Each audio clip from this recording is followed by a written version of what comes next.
sorry.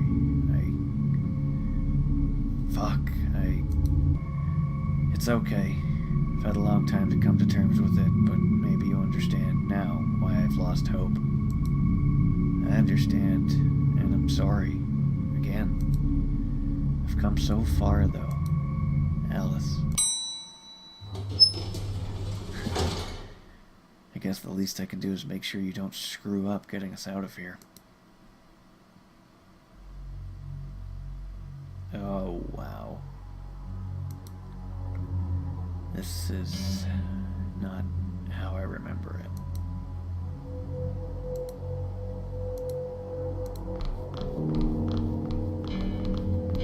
I have no idea how to even log into this thing. Any ideas, Alice? How should I know? Fair enough. Prick. Think very carefully before you do anything with that, Richard. What? Oh, nothing. Let's see if he got anything useful in his pockets. Aha, what's this? A pocket mirror. Not quite what I was hoping for. I guess he'd taking care of his appearance. Oh, hiccups. He doesn't have anything else. Either place. I don't think so. Let's...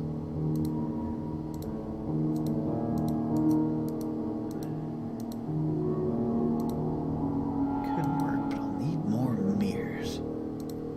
Maybe if I smash that. No.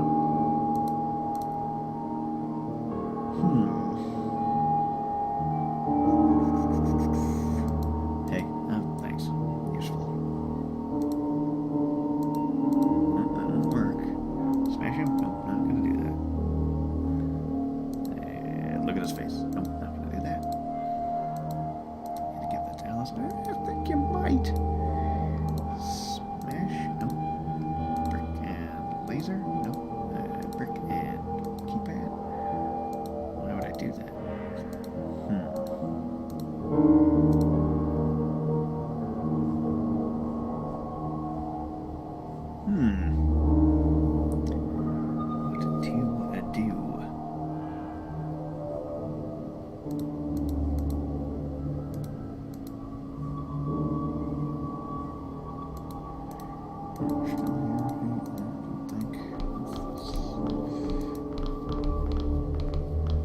do?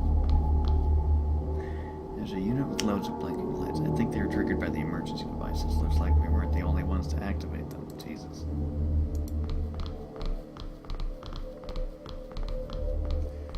Secure. Procedure.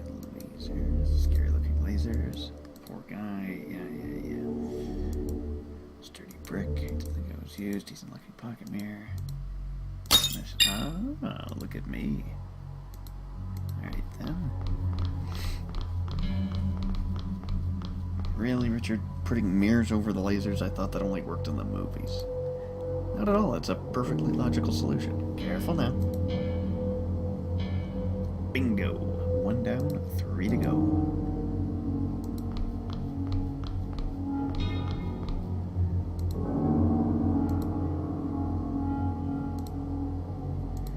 Couldn't just limbo under that one. Whatever. Bam. Shit, what was it? I only need 1. Richard, what are you talking about? Right, okay, don't freak out, alright? I need to tell you some things. I'm listening. Okay, look, that place I mentioned, before I put myself in here, I had a bit of a deal going down. Just something that would make life a tiny bit better for a lot of people, but it went slightly south. I gave myself up so I could lie low until this all blew over. There are people on the outside working on it. Everything's fine. Don't worry, but we had a man on the inside in this place. Are you shitting me? No. Oh, Richard, you're so tired. Nah, the plan always was, if I needed to get out, it wouldn't be too hard. A carelessly unlocked cell, a hack of the keypad, nobody would ever be able to point the finger. This guy had been feeding us access codes for a while. Why? We did deals with this place too. We're actually not far from the storage bunker. It just made things easier if we could slip in and out unnoticed. You're a polar bear, aren't you? He'd radio through the code. Sometimes we'd come and trade supplies. So naturally, when I had the opportunity to turn myself in, it was a relief to know there was a friendly face waiting for me in case I did need to get out of there in a hurry. Wait, so this entire time you've been in here of your own volition? Well, mostly, yeah. I mean, sure, I wanted to face up to what I'd done, but it's a safe place, too. You know what they say, the safest in the world. What the hell is this deal you're talking about, then? It's not important, really. I'll explain properly when we're out. Just supplies and things. Trading, I mean. Christ, it's not like the government bothers anymore, is it? Okay, fine. Punch in the code and we'll get out of here. So, here's the thing. There's a security exploit in this particular lock system. The way it caches the memory, goddamn, is possible to make it so that any previous access code works. It's pretty simple. Alright, so do it. Well, that's the problem. I am just so tired I can't recall any of the access codes. It was alright when there was someone else here I could have asked. Right, so we're stuck here. No, hold on, let me think. They're only 8 digits long. I must be able to remember one of them. Think, Richard, think.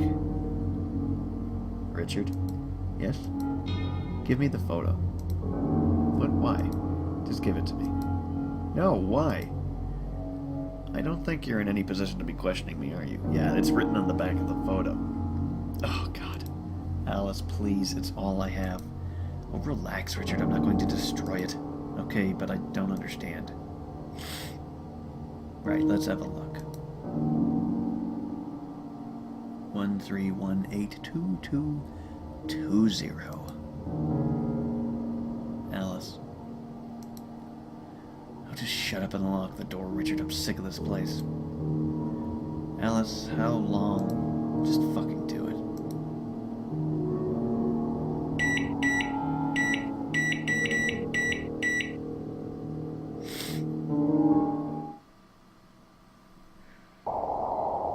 Oh, jeez, we're free.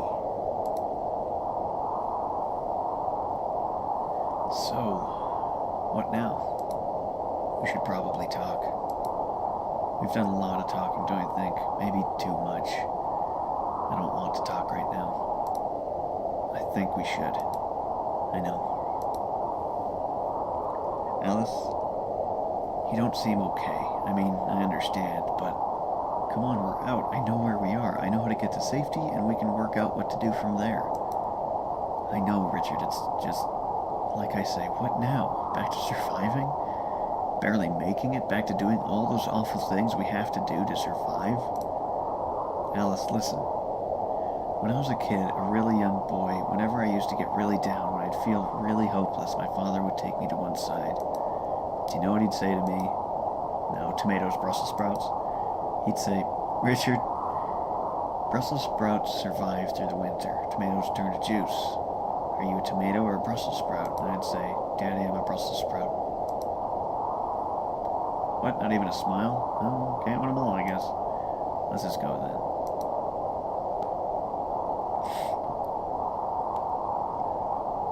Yeah.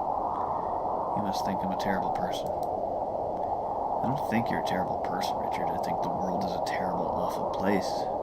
People do terrible things. That isn't what I expected you to say. I didn't think you'd understand.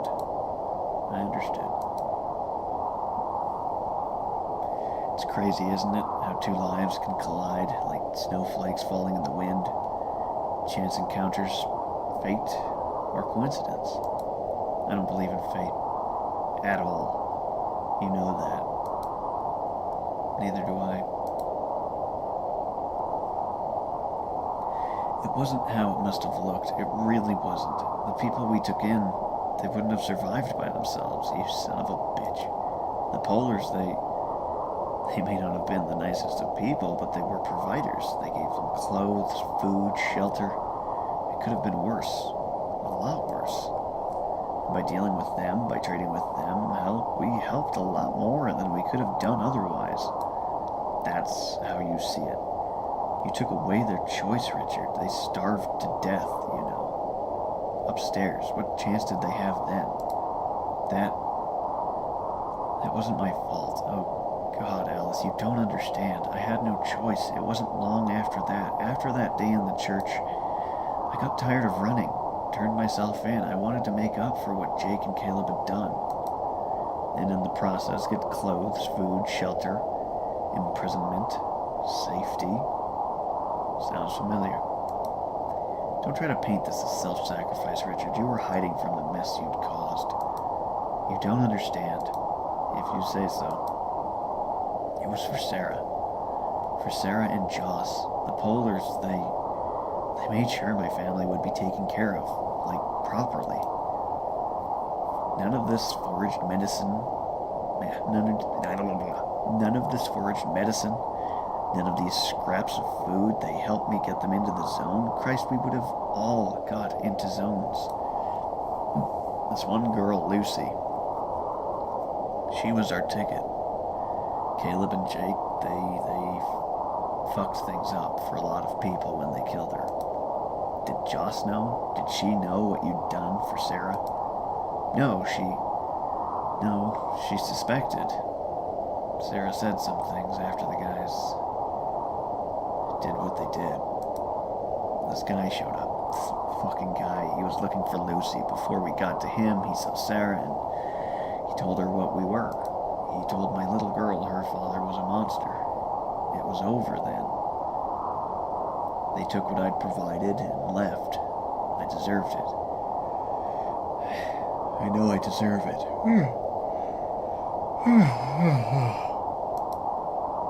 None of us deserve any of this. No, that's right. You don't deserve this. Barney didn't deserve this. Barney, Richard, when you say you got to him, I tried to talk to him. Tried to explain. Lucy would have been safe if he'd only listened. The Polars aren't bad people, Alice. They're just men and women like you and me, doing what they have to do in order to survive. This whole world is chaos. I wonder about that sometimes. Everything's so chaotic, but we were brought together. Our lives intertwined, we were given a second chance. Is that why you brought me here, Richard? For a second chance? So what, you'll keep me safe? I can be your new bargaining chip? What? Alice, it's not like that. I just want to make everything right. Oh, sure, you big brave men and your desire to right all the wrongs of the world, no matter how many people get hurt in the process. Can you change the weather, Richard? Can you help the people you left to starve? Can you bring Barney back? Don't talk to me about making everything right. I'm sorry. You know me, Alice. You know I'm not a monster, right? Richard? Yeah? Before whatever comes next, before we decide how to proceed, can I ask one thing? Sure, please don't give me a choice. Can I say goodbye?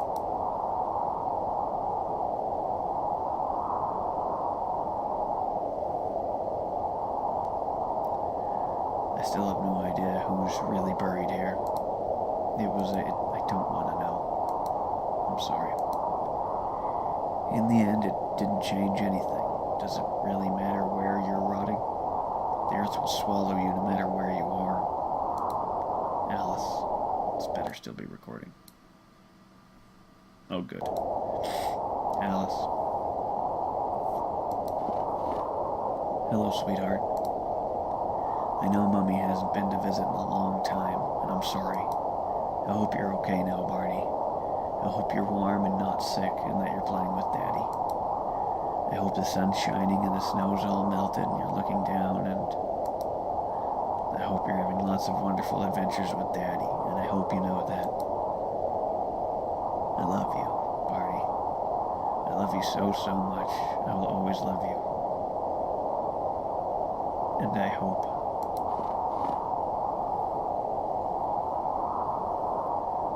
I hope you've forgiven me. Mommy will come back and see you soon, Barney. I promise. Oh, what the? I buried it here, Richard, with my son. What's with the music? And your daughter's keepsake box. How's that, Friarty? It's not loaded. Oh, it's loaded.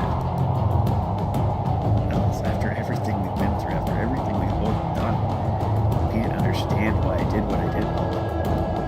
And I do. I understand just fine. I killed my own son, Richard, rather than watching him suffer. I understand all too well the lengths people will go to.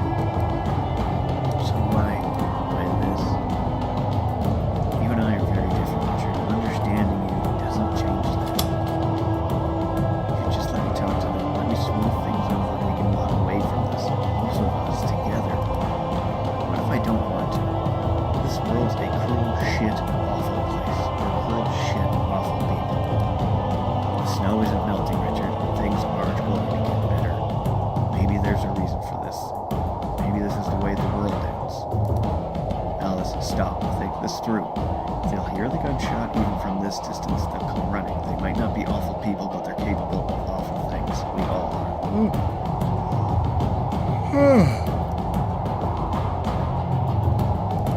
I'm counting on it. I'm counting on it. There we go. I'm counting on it. What? Good luck. I mean it sincerely. No, wait. Goodbye, Richard. Ooh. Oh, I thought that.